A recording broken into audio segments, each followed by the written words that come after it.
Bom, como reconhecer um psicopata? Vamos lá, esse vai ser o nosso tema de hoje. Bom, a primeira informação que eu trago sobre a psicopatia é que o nome técnico é transtorno de personalidade antissocial. Psicopatas e sociopatas são colocados nesse mesmo grupo de transtorno mental. O segundo ponto é a prevalência desse transtorno. Você sabia que 4% da população é composta por psicopatas? Em um ônibus que tem 50 pessoas, 2 são psicopatas.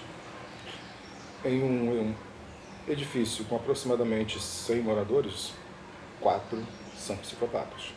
Esse número assusta. Assusta. Até porque, geralmente, a ideia que a gente tem do psicopata são de pessoas criminosas, que são capazes de assassinar, esquartejar, ocultar cadáveres, cometer crimes e etc. Mas nem todos os psicopatas têm esse nível de agressividade. Uma das principais características da psicopatia é a dificuldade de seguir leis e de seguir regras sociais. São pessoas que têm muita dificuldade de entender o porquê que elas não podem, o porquê elas não devem ou porquê elas são obrigadas a fazer X, Y ou Z. São pessoas extremamente egocêntricas, ou seja, centradas nelas mesmas, no bel prazer, nas vantagens próprias, né, naquilo que elas querem naquele momento, nos próprios desejos.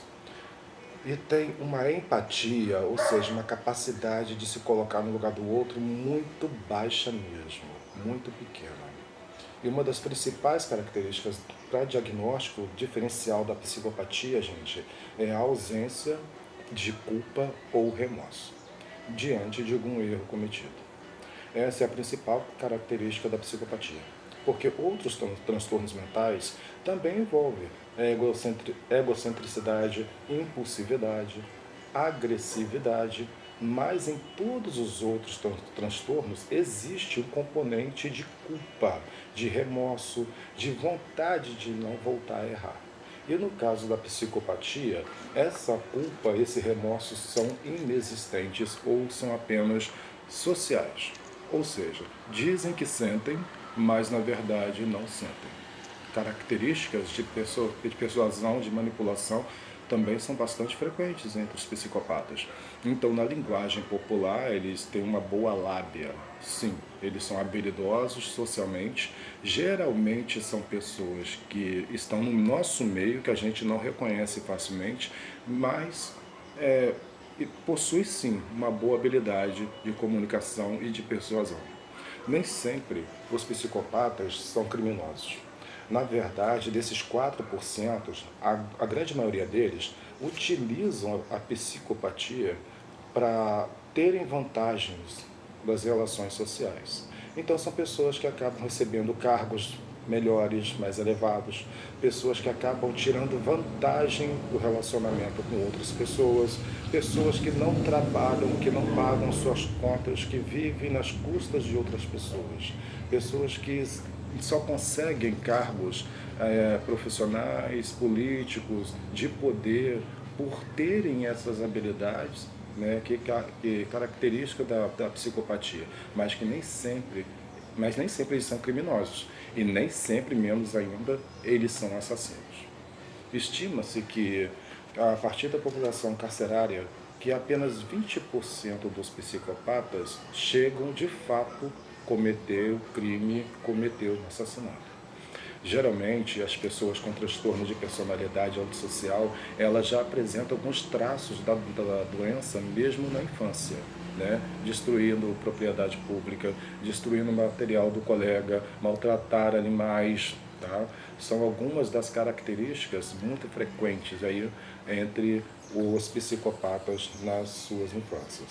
Colocar fogo nas coisas, quebrar materiais que não são deles, danificar coisas que foram produzidas por outras pessoas, outras crianças, e maltratar animais são os comportamentos mais frequentes.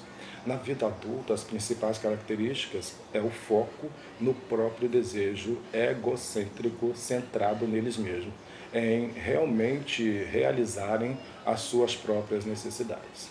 A persuasão, como eu já falei, né, uma das características que eu já falei também, que é bastante frequente, são pessoas que causam irritamento superficial.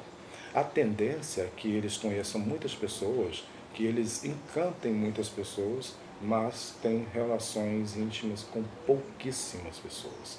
Sabe aquela pessoa que todo mundo é encantado, que é muito legal, mas sabe se pôr sobre elas?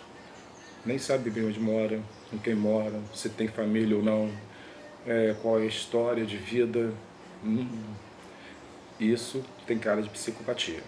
Mentiras sistemáticas também são muito frequentes entre os psicopatas. Impulsividade e agressividade, que inclusive são as características que os levam a cometer crimes.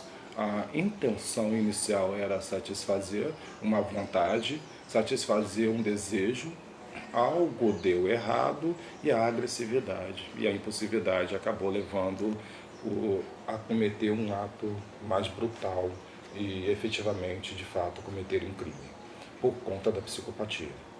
Essas são as principais características de psicopatas, né? E achei que foi um vídeo bem legal, tá bom? Então, esse foi o vídeo de hoje. Sou Venilton Genuíno, muito prazer.